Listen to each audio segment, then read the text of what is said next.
years ago, I was praying for this technology.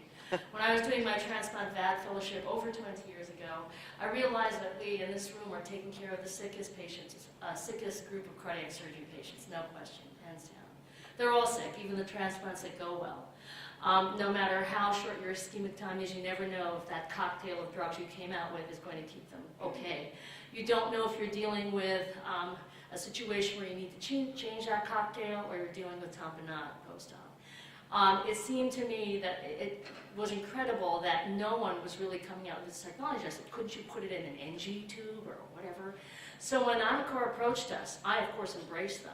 My cardiologist, being more practical, said, let's try it. And so they tried it, and they couldn't live without it.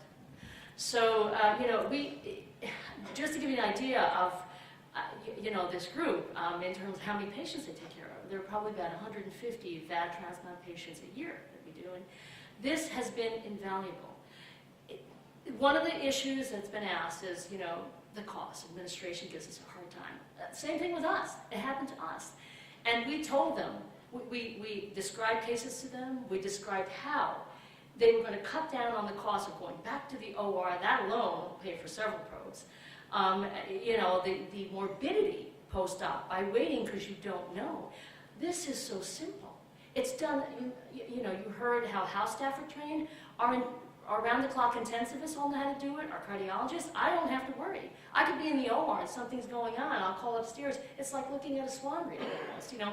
Tell me this, tell me that, and then boom, they give me the results. So, you know, I would say, I think it's like anything else, you know.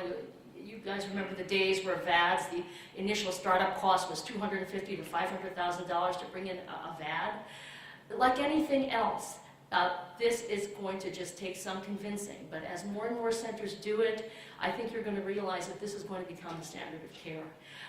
The collaboration has been tremendous, not just between you know, myself and the cardiologist, because we're all brothers and sisters, but with the whole team that's taking care of this very sick group of patients. Thanks a lot.